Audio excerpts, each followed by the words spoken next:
Hello po. Hello po. Mabuhay ang Pilipinas.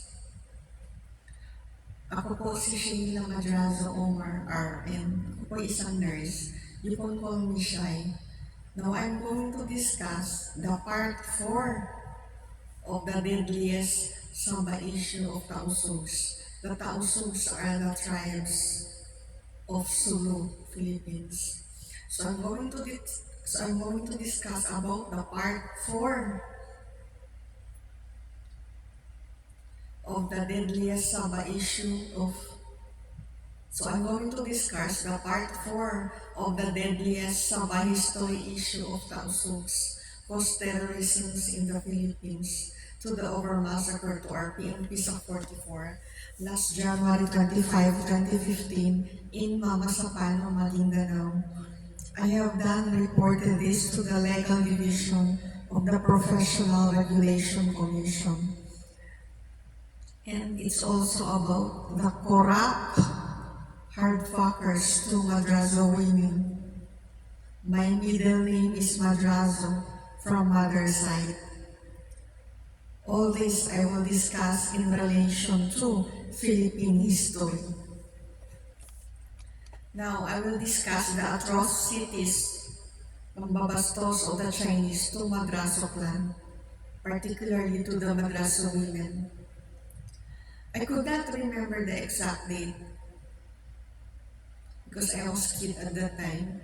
Last 1989 to 1990, when I was 11 years old, Marites Patricio, my babysitter earlier, and of my younger sister's brother, at one dawn time, at 4 a.m., Marites heard the 5 months pregnant Auntie Chita on 5th baby. Chita was crying, shouting for help. Then Marites called everybody she could for help. My relatives passed through back door, found Chita bloody, leaning on a chair in dining area, while her husband, Aboygo, the Chinese, escaped through front door. My relatives called Dr. Barrios, who gave initial treatment, first aid to Chita, then transported to Zamboanga Doctors Hospital. But the baby boy died in Brent Hospital after previous hospitals refused to accept because difficult to manage, meaning hopeless for survival. That's why. The baby boy was named Rene Angelo. He died. But Chita was able to survive. Their medical records can be investigated. I was too young that time. I was just a kid that time, grade 5.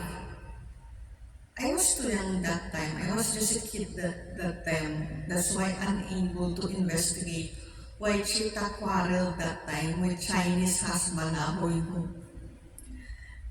Auntie Chita narrated stories that in their bedroom in Madrazo compound, at one dawn time, when Aboygo was about to punch her, she ran towards Sala.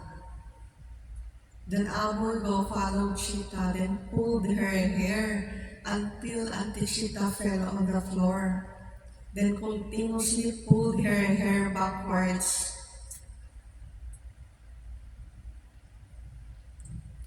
Reaching and have reached the dining area.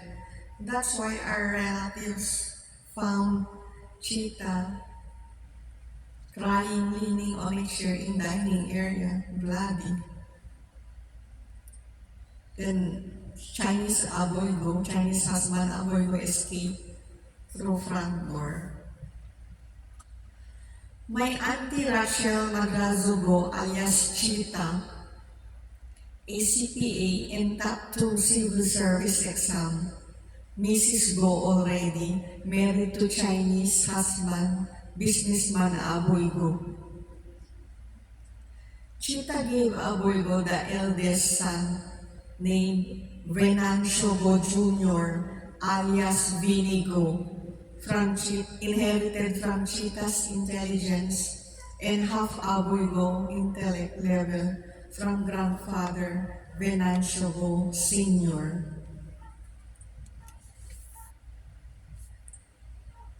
Cheetah and Aboy's second son is named Jerry Polgo, became a licensed mechanical engineer. Engineer Jerry Polgo inherited purely Cheetah's intellect. Then the third is Frances Gilgo, alias Baging, who inherited Cheetah's intellect. Her grandpa in Chinese Hong Kong dreamed of her to be a doctor, but instead, Bagim said she studied nursing in Ateneo de Zamboanga to be pre-med first, then proceeded medicine in UST. But when her Hong Kong died, Bagim practiced her nursing profession, studied masters in nursing, complied all requirements, then escaped to America.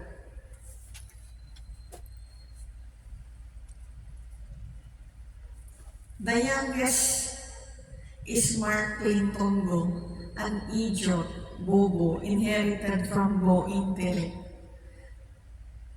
who was disowned, returned to Madrazo compound.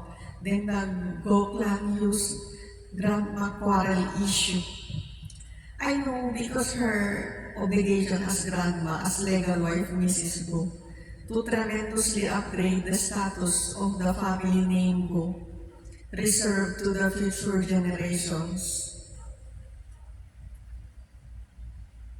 As smartest, grand multi-millionaires, and so much other grand status, then the idiot better adoption to Madrazo to downgrade the future generations of Madrazo to idiot race.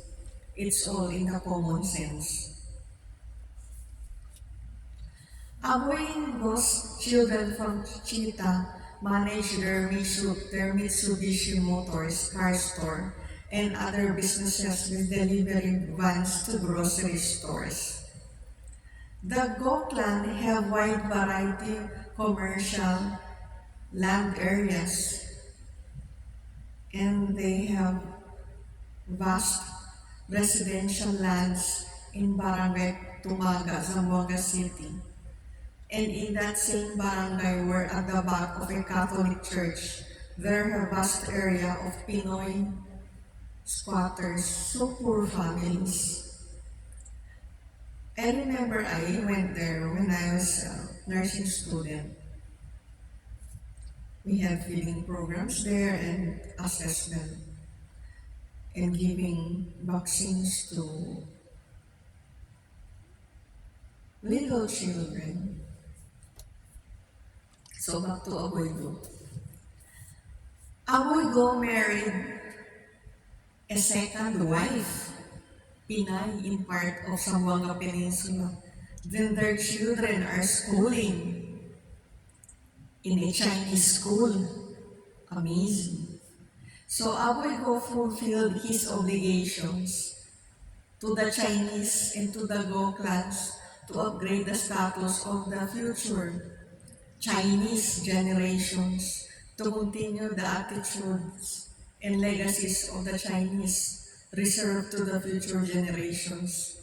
So competitors to our genuine Filipino heroes dead, to the future generations no more.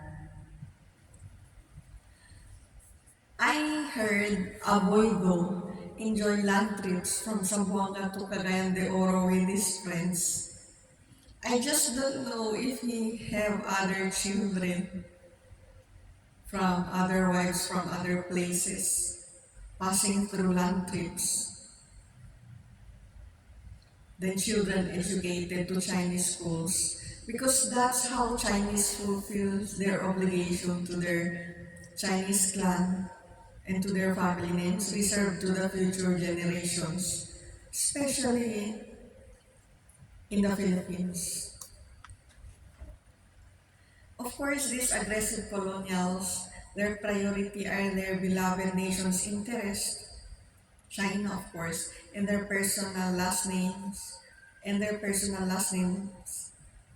last family names interest reserved to the future generations of Chinese in the Philippines. They are heroes of their nation, China, and their clan family name to tremendously upgrade prestige status reserved to the future generations of Chinese in the Philippines.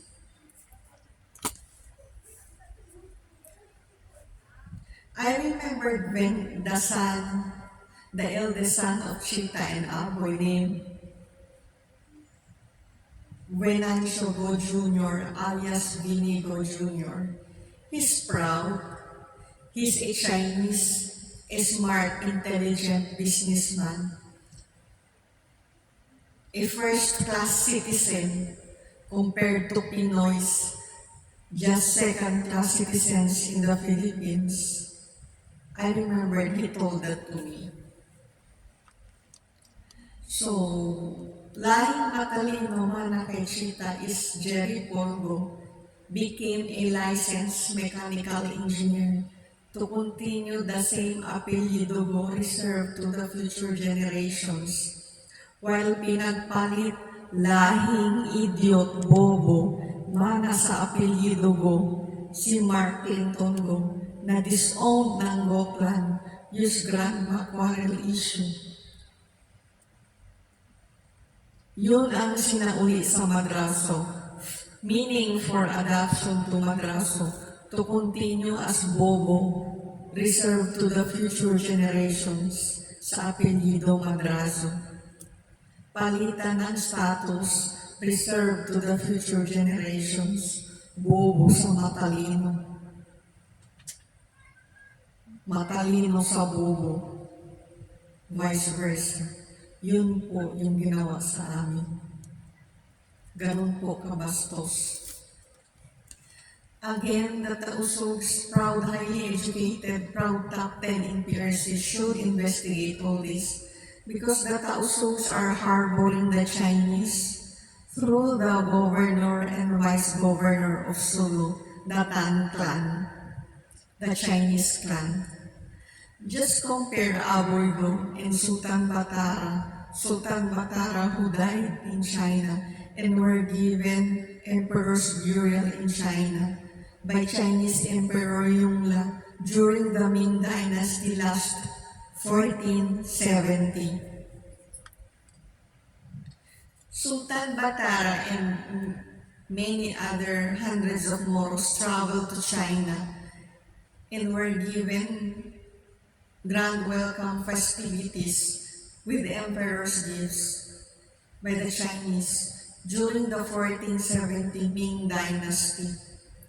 Sultan Batara brought his 2 wives and children to China that time. Then Sultan Batara got sick, died, and was given an emperor's burial in a village in Shandong, China. After his burial, one of his wives and their children remained in China. Then they became Chinese citizens to the future generations in China. While Sultan Batara's other wife and children traveled home to the Philippines to continue as Filipino citizens to the future generations. To the modern history, their communications continue via the China called WeChat.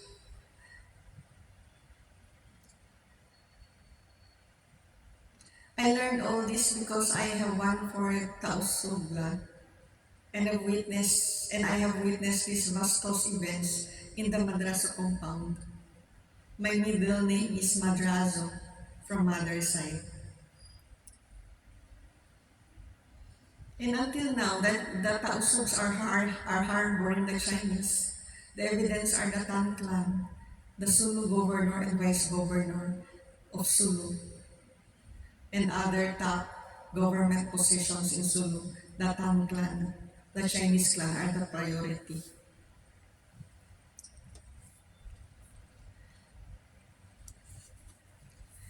In my personal experience as a staff nurse in Ipil Doctors Hospital, Zamboanga, Sibugay Province, I have a Chinese colleague named Daryl Tan R. and half Chinese with Tausugs blood and have a Chinese legacy attitudes already.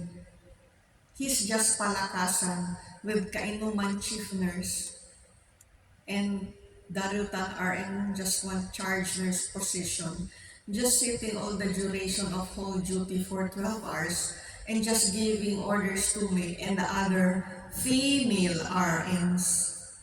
This was his lifestyle until he was able to get COE, now a Chinese millionaire abroad.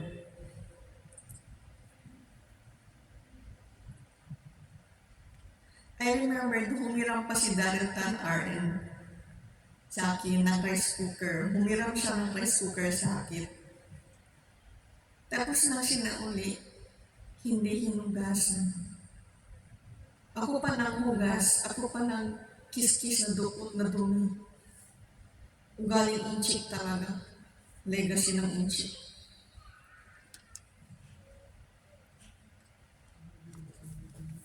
Palakasan lang.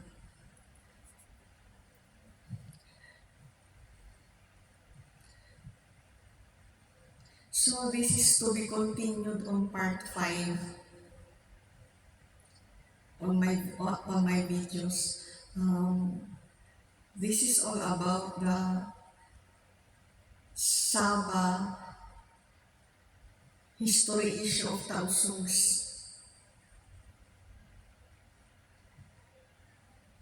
The cause of terrorisms in the Philippines to the over massacre to our PNP sa 44 last January 25, 2015 in Mamasapalo, Maguindanao. I have done reported this to the Legal Division of the Professional Regulation Commission. And it's also about the corrupt hard fackers to Madrazo women. My middle name is Madrazo from mother's side.